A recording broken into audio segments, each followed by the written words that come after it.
Hello students, मैं doctor Anupreeta Mishra. आप Anupreeta Mishra electrical engineering के चैनल पर इंजीनियरिंग का important topic 3 dimensional coordinate system समझ रहे हैं। पिछले कुछ वीडियोस से मैंने 3 डायमेंशनल कोऑर्डिनेट सिस्टम हमें कहाँ यूज़ होता है, साथ में कौन कौन से टाइप के 3 डायमेंशनल कोऑर्डिनेट सिस्टम्स होते हैं वो बताया था, जिसमें मैंने कार्टेशियन कोऑर्डिनेट सिस्टम एक्सप्लेन कर दिया, सिलेंड्रिकल भी कर दिया, स्फेरिकल कोऑर्डिनेट सिस्टम भी कर दिया है। उसके बाद मैंने डिस्कस किया था कि अगर एक कोऑर्डिनेट सिस्टम में एक पॉइंट के कोऑर्डिनेट्स अगर हमारे पास है तो कार्टेशियन में अवेलेबल है, तो हम उसे सिलेंड्रिकल में या स्फेरिकल कोऑर्डिनेट सिस्टम में कैसे ट्रांसफॉर्म कर सकते हैं, या वाइस वर्सा। मतलब तीनों कोऑर्डिनेट सिस्टम में किसी भी टाइप में या किसी भी फॉर्मेट में हमें पॉइंट के कोऑर्डिनेट स्पेसिफाइड होंगे तो हम दूसरे कोऑर्डिनेट सिस्टम में कैसे ट्रांसफॉर्म कर सकते हैं उस पॉइंट के कोऑर्डिनेट्स को, वो सारी चीज़ें बताई थी। उसके बाद मैंने लास्ट वीडियो में आपको वेक्टर ट्रांसफॉर्मेशन बताया था, जिसमें आज का वीडियो आप वेक्टर ट्रांसफॉर्मेशन पे पार्ट 2 समझ सकते हैं। वहाँ मैंने डॉट कन्वेंशन बताया था कि अगर एक टाइप के 3 डायमेंशनल कोऑर्डिनेट सिस्टम में एक वेक्टर का एक्सप्रेशन दिया हुआ है, जैसा ये दिया हुआ है, तो उसे मैं सिलेंड्रिकल कोऑर्डिनेट सिस्टम के वेक्टर एक्सप्रेशन में कैसे ट्रांसफॉर्म कर सकती हूँ या स्फेरिकल में कैसे कर सकती हूँ, वो उसका बेस मैंने बताया था, और बेस था डॉट कन्वेंशन। डॉट कन्वेंशन से रिलेटेड जो बेसिक हम 12th तक पढ़ चुके हैं वो तो था ही, उसके साथ साथ मैंने 3 टाइप के कंक्लूजन्स डिस्कस किए थे, इंटरवेंशंस डिस्कस किए थे डॉट कन्वेंशन के लिए। अब उसी पर्टिकुलर इंटरवेंशंस का एप्लीकेशन यहाँ पर है, जब हम एक टाइप के वेक्टर एक्सप्रेशन, एक टाइप के 3 डायमेंशनल कोऑर्डिनेट सिस्टम के वेक्टर एक्सप्रेशन को दूसरे टाइप के 3 डायमेंशनल कोऑर्डिनेट सिस्टम में ट्रांसफॉर्म करते हैं, तो डॉट कन्वेंशन के वही इंटरवेंशंस हमारे काम में आते हैं। उन्हीं का एप्लीकेशन आज मैं आपको बताने जा रही हूँ। अब यहाँ पर जैसे मुझे अवेलेबल है R X A X plus R Y A Y plus R Z A Z, मतलब कार्टेशियन कोऑर्डिनेट सिस्टम में आर वेक्टर का एक्सप्रेशन मेरे पास अवेलेबल है, तो मैं इसको सिलेंड्रिकल कोऑर्डिनेट सिस्टम के वेक्टर एक्सप्रेशन में कैसे ट्रांसफॉर्म कर सकती हूँ। तो ये बेसिक जो डायग्राम मैं हमेशा यूटिलाइज करती आई हूँ, उसकी मदद से अपन ये ट्रांसफॉर्मेशन समझेंगे कि कैसे अचीव करते हैं। ये मेरी y एक्सिस है, x एक्सिस है, z एक्सिस है। सेम ऐसे ही जैसे मैं इस बोर्ड पर ये वाले एज ऑफ द बोर्ड को मैं y एक्सिस लेती हूँ, इस एज ऑफ द बोर्ड को मैं z एक्सिस लेती हूँ, और परपेंडिकुलर टू द बोर्ड मैं x एक्सिस लेती हूँ। एक P पॉइंट यहाँ है, मतलब यहाँ है, उस P पॉइंट को जब हम ड्रॉप करते हैं XY प्लेन पर तो मुझे Q पॉइंट मिलता है। यहाँ मैंने Q पॉइंट नहीं लिखा हुआ है, ये Q पॉइंट मुझे फुट ऑफ द परपेंडिकुलर मिलता है। मतलब Q पॉइंट कहाँ लाई करता है, XY प्लेन पर लाई करता है। अब Q पॉइंट को मैंने ओरिजिन से ज्वाइन कर दिया, P पॉइंट से मैंने परपेंडिकुलर ड्रॉप कर दिया Z एक्सिस पे, तो CPQO ये एक रेक्टेंगुलर प्लेन मुझे मिल रहा है जो कि XY प्लेन के परपेंडिकुलर है और पॉजिटिव X एक्सिस के साथ फाई एंगल बना रहा है। और ये यहाँ पर भी रिप्रेजेंट हो रहा है कि ये जो एंगल है वो फाई एंगल है, और प्लेन जो है CPQO ये वाला प्लेन है जो XY प्लेन के परपेंडिकुलर है और पॉजिटिव X एक्सिस के साथ फाई एंगल बना रहा है।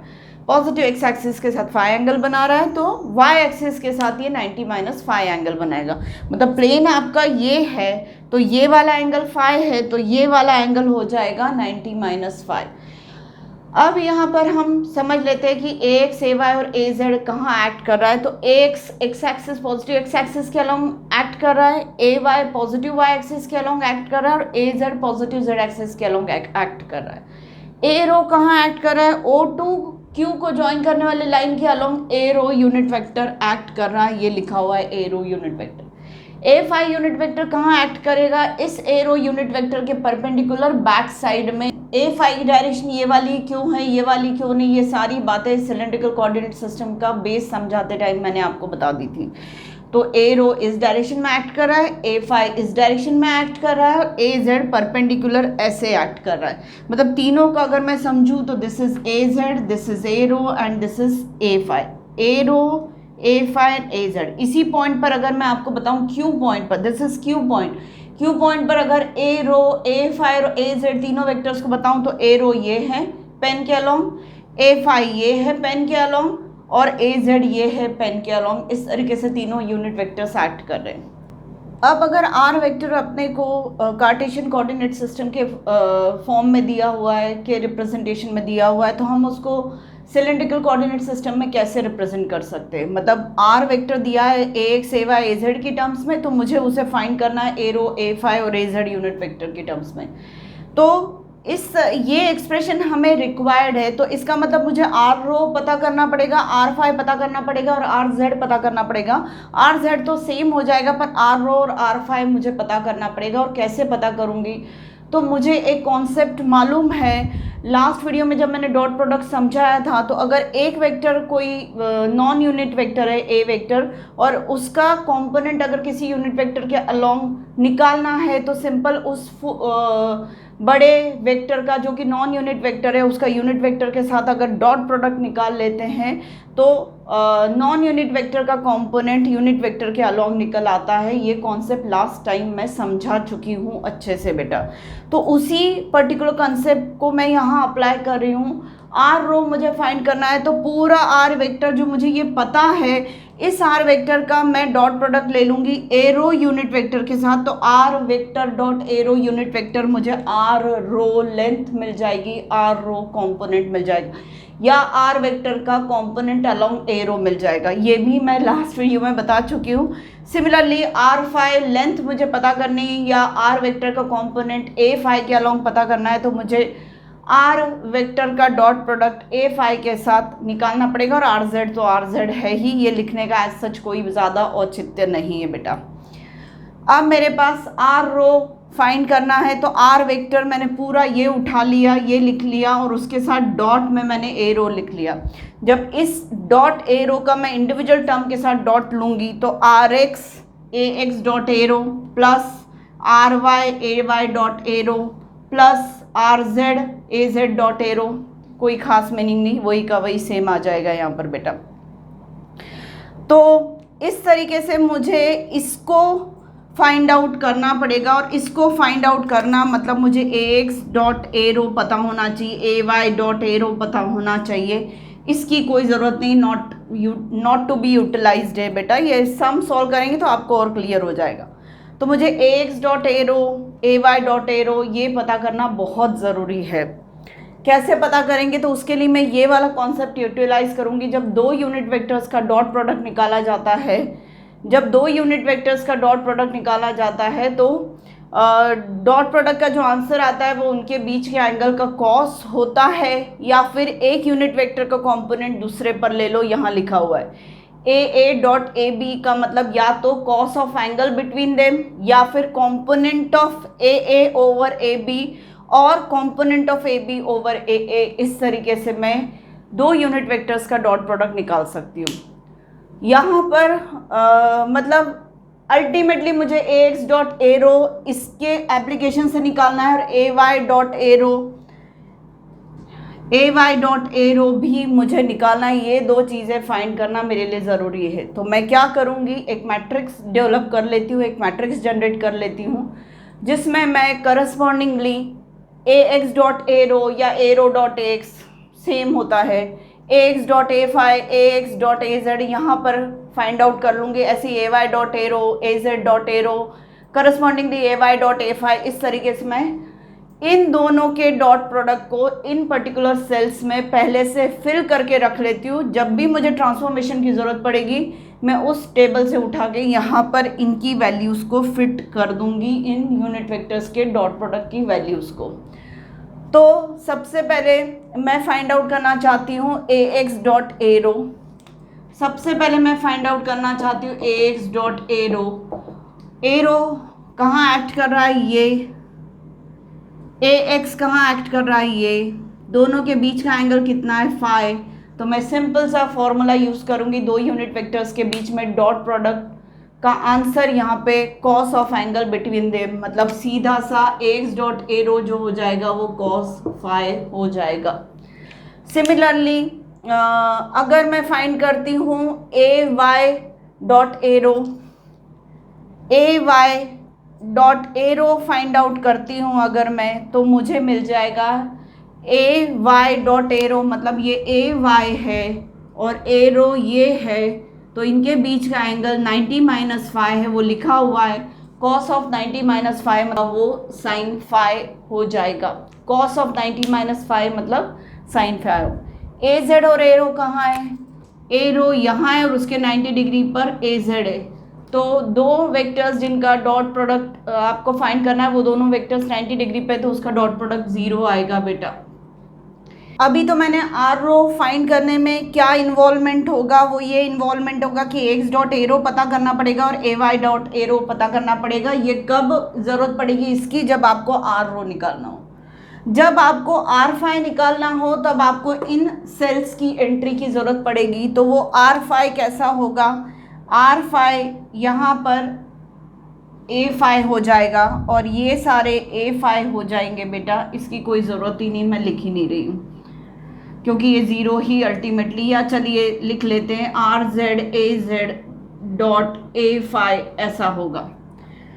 तो A X dot A phi की ज़रूरत पड़ेगी, A Y dot A phi की और A Z dot A phi की, मतलब इस कॉलम के सेल्स में एंट्री करनी पड़ेगी। पहले से हमें पता हो वो फाइंड आउट करना पड़ेगा। जैसा हमने इन दोनों के डॉट से पता किया वैसे इन दोनों के डॉट से ये वाला पता होना चाहिए। सिंपल, मुझे जब एक्स ए रो के बीच का एंगल मालूम था तो मैंने आसानी से ये फाइंड कर लिया। ए वाई ए रो के बीच का एंगल पता था तो मैंने ये आसानी से फाइंड आउट कर लिया। ए जेड और ए रो के बीच का एंगल पता था तो मैंने आसानी से ये सेल फिल कर ली। ऐसे ही मुझे A X dot A phi पता करना है तो मुझे इन दोनों के बीच का एंगल पता होना चाहिए। और अगर कोई दो वेक्टर्स के बीच का एंगल पता करना है तो उन दोनों वेक्टर्स को सेम पॉइंट से स्टार्ट होता हुआ दिखे तो ही हम उसके बीच के एंगल को इजीली फाइंड आउट कर सकते हैं। पर यहाँ तो इस फिगर में, इसे मैंने फिगर को रीड्रॉ कर लिया आप लोग के समझ के लिए। यहाँ से मैंने वो रेक्टेंगुलर प्लेन हटा दिया है।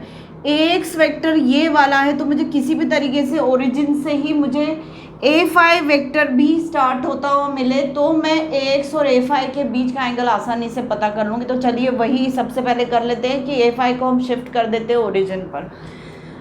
प्रीवियसली क्या है, ए रो ऐसा है, उससे 90 डिग्री पर एफ आई, तो ये सब किस पर लाई कर रहा है? एक्स वाई प्लेन पर। तो मैं ए फाई को यहाँ से उठा के ओरिजिन पर यहाँ ले जाती हूँ। ठीक है, ले गई। अभी आपको इनके बीच का एंगल, ए एक्स और एफ आई के बीच का एंगल 180 डिग्री दिख रहा है, पर वो 180 डिग्री नहीं है बेटा। वो 3 डायमेंशनल फिगर ड्रॉ किया इसलिए ऐसा 180 डिग्री दिख रहा है। चलिए समझते हैं फिर ए एक्स और एफ आई के बीच का एंगल कितना है। ए एक्स और ए रो के बीच का एंगल फाई है। ए एक्स और ए वाई के बीच का एंगल 90 डिग्री है। ए रो और ए फाई के बीच का एंगल 90 डिग्री है। तो नेचुरली फिर ए फाई और ए वाई के बीच का एंगल भी कितना हो जाएगा? फाई हो जाएगा।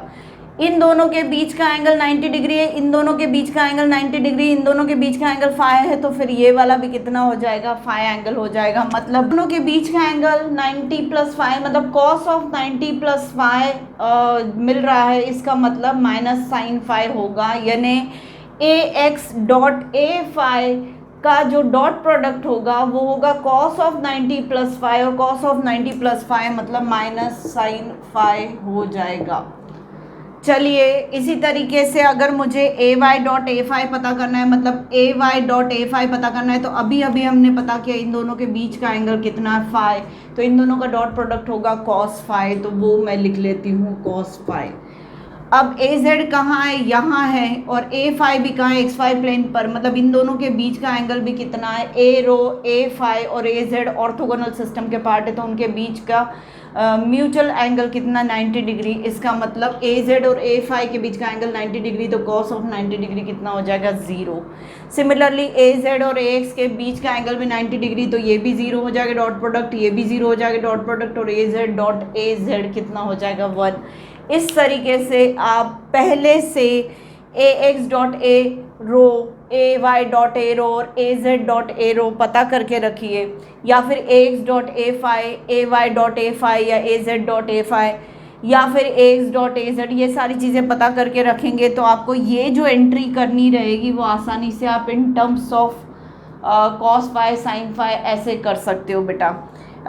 ये मैंने आपको सिंपल बेसिक्स बताया है कि डॉट प्रोडक्ट को हम कैसे यूटिलाइज करते हैं वेक्टर ट्रांसफॉर्मेशन में, कहाँ उसकी ज़रूरत पड़ती है, और ये मैट्रिक्स क्यों इवैल्यूएट करते हैं, ताकि ट्रांसफॉर्मेशन के दौरान हमें 2-2 यूनिट वेक्टर के जो डॉट प्रोडक्ट्स मिलते हैं उसको हम सब्सटीट्यूट कर सकें in terms of cos phi sine phi, या इन वैल्यूज़ के इन वैल्यूज़ से हम उनको रिप्लेस कर सकें और हमारा ट्रांसफॉर्मेशन आसान हो जाए। नेक्स्ट वीडियो में मैं इस पर एक प्रॉब्लम सॉल्व करके बताऊंगी तो आपको आसानी से समझ में आ जाएगा। उसके बाद मैं ट्रांसफॉर्मेशन बताऊंगी कार्टेशियन टू स्फेरिकल का बेटा, या स्फेरिकल टू कार्टेशियन का। यहाँ पर भी वाइस वर्सा, अगर मुझे सिलेंड्रिकल कोऑर्डिनेट सिस्टम में वेक्टर एक्सप्रेशन दिया और मुझे कार्टेशियन कहा, तब भी मैं इसी मैट्रिक्स को यूज़ करके वो ट्रांसफॉर्मेशन फाइंड आउट कर सकती हूँ। पर प्रॉब्लम मैं नेक्स्ट वीडियो में सॉल्व करके बताऊँगी। अभी आप सिर्फ ये समझिए कि डॉट प्रोडक्ट का जो इंटरवेंशंस लास्ट वीडियो में मैंने बताए थे उसका एक्चुअल यूसेज कहाँ है, तो वेक्टर ट्रांसफॉर्मेशन में है।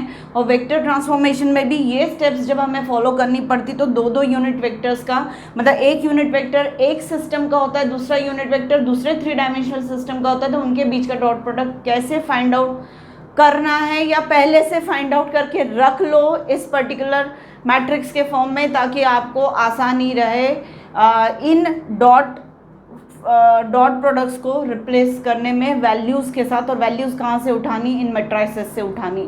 प्रॉब्लम नेक्स्ट वीडियो में सॉल्व करूँगी तो आपको बहुत आसानी से समझ में आ जाएगा कि मैं क्या कहना चाह रही हूँ। तो उम्मीद है आपको मेरा आज का एक्सप्लेनेशन समझ में आया हो। तो प्लीज़ मेरे आज के वीडियो को लाइक कर दीजिए। मेरे वीडियो से ज़्यादा इलेक्ट्रिकल इंजीनियरिंग की डेप्थ में जाने की कोशिश करिए और बहुत सारा फ़ायदा उठाइए। Thank you.